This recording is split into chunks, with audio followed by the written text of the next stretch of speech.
This is the Cash Value Solutions Podcast, where your hosts, Jason Pohlmeyer and Kyle Mann, shed light on little-known money truths to help you take control of your financial future and become your own banker.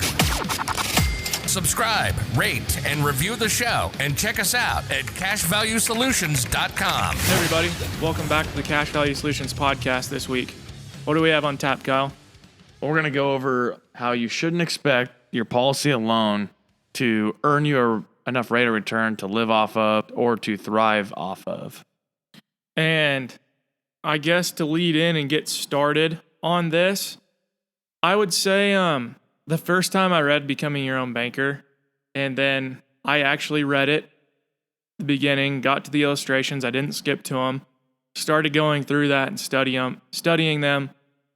I didn't personally understand everything that was going on, but it was pretty easy to see that Nelson was drawing a significant amount of income out of the policies compared to premium that was paid. Mm-hmm. And I mean, that was eye-opening in and of itself. I mean, the concept was interesting enough, but then seeing that, I mean, it was just like, oh my gosh. Yeah, I would agree. This is the cure to cancer. But even with lower interest rates, dividend rates, I mean, if you put substantial premium in, yes, I mean, you're going to generate some substantial premium over your lifetime. It's just we expect it instantly. Definitely. So, and also we're used to the stock market. So people say, yeah, you should put all your money in the stock market, and it just grows, it grows, and then that's the end all be all, and that's where you should put your money. That's how you're going to retire. That is very common advice given to people. And so people want to look at life insurance kind of in the same way as that. So, and it's not. So we just want to distinguish that. It's definitely not. The risk class of the two assets is totally could not be further apart. Mm-hmm. And even though I truly believe, on a net dollars basis that you get to use, life insurance is pretty competitive with the things you put it up against. Sure. It's not going to deliver the gross type of values that you see in other accounts. Yeah, and that's mostly because of its tax-free nature, I guess, if we use it correctly. Right, when we use it correctly.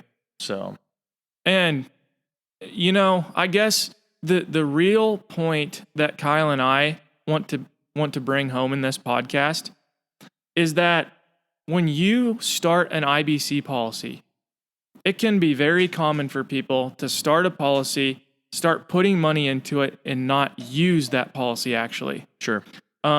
Everybody has intentions of all these things they're going to do with a policy when they take it out, and then when push comes to shove, they don't actually use the policy. What Kyle and I are here to say is this is a place for you to store your money, but don't store it here forever. I mean, take action with this thing. You can do the things that this policy is going to allow you to do to have access to money, to take advantage of opportunities. Those are the things that are going to create wealth for you. Yeah, we're building a pool of capital to then take advantage of opportunities. You're putting your money in a place somewhere where you can't just, or where you're unlikely, just to go blow it on random things. And Nelson, I think that he does an excellent job of trying to get people to see this in Building Your Warehouse of Wealth, where he goes over how he took out a policy loan on some forest land. It was something that he knew stuff about, was educated on because he had been a forester, and he knew what a good deal it was when his friend offered him the land, which I can't remember the price off the top of my head. Nelson's like, hold on, I'll be right back. I'm going to go get a check before you change your mind. Mm-hmm. Yeah.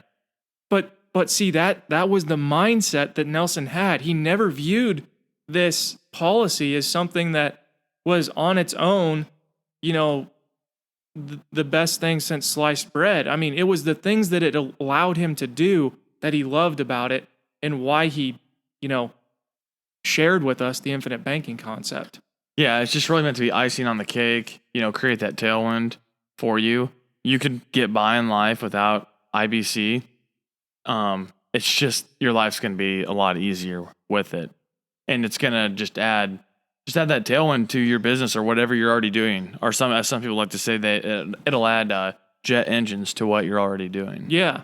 And I guess it's not really the direction we went with today's podcast.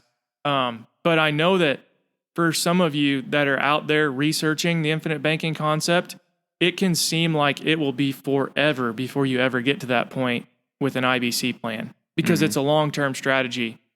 It does happen sooner than you think. I mean, I'm just over 3 years in now on my very first policy, and I can tell you that having access to capital instead of having that money locked up in an IRA or 401k or some type of qualified plan, or even in the stock market where I wouldn't have known what the stock market was going to do the last 3 years.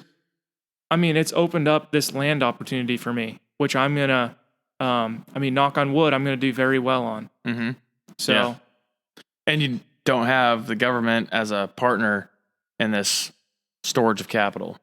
No. I mean, that's pretty huge, I think. I think that's part of the reason why we're able to make the decisions that we can with it, because we don't have a partner in it.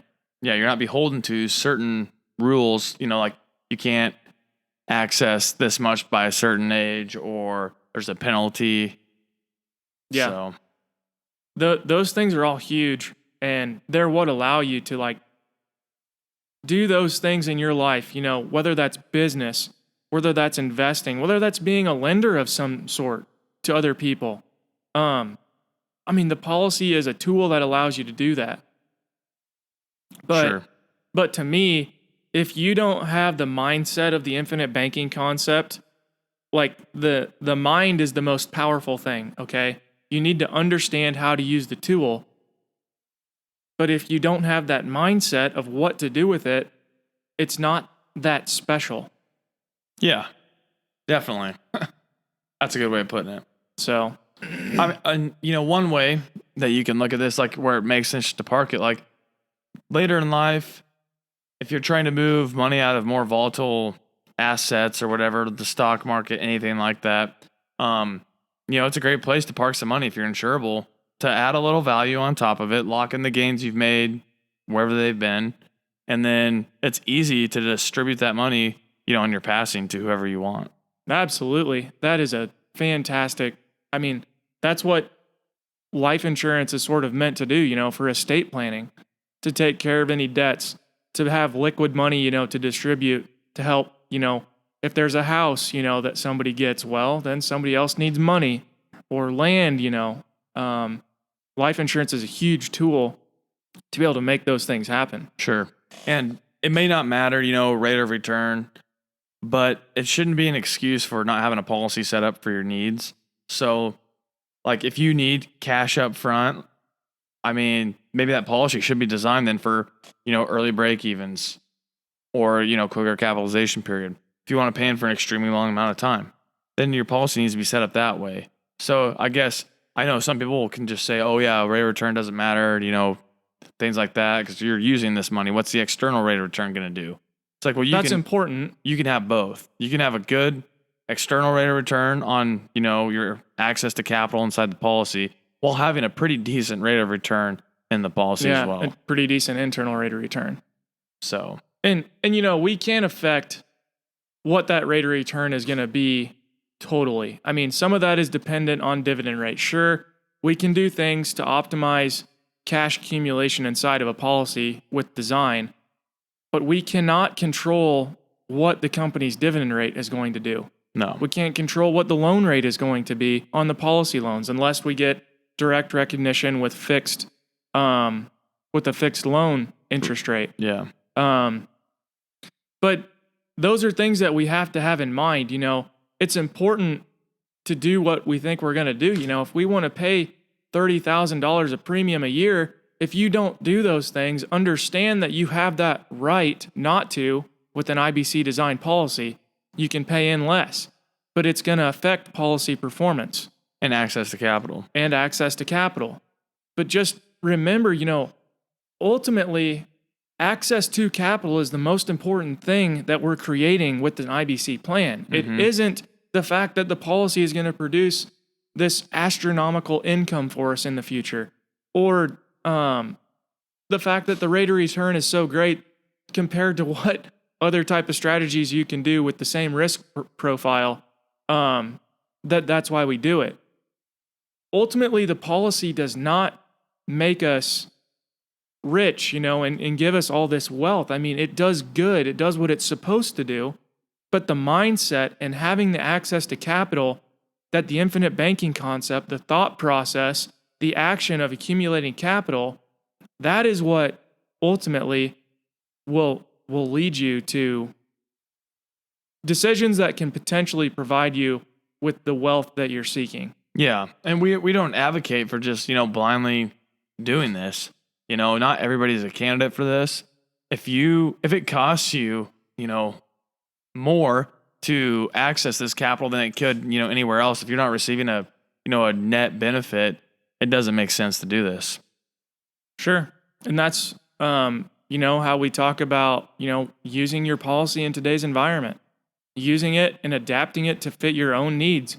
Because when you're the banker, you make those choices. Exactly. Yeah. You make the rules. So, do you have anything else you want to add, Kyle? No, I think that kind of wraps up our topic for today. Okay. Well, guys, please, if you have questions or comments for us, we leave our email addresses so you can get a hold of us easily, and send those over to us. We'd love to respond to you and see what you're thinking about the podcast. But anyways, we'll be back next week. This was the Cash Value Solutions Podcast. Remember to subscribe, rate, and review the show. Check us out at cashvaluesolutions.com. And don't forget to tune in next week.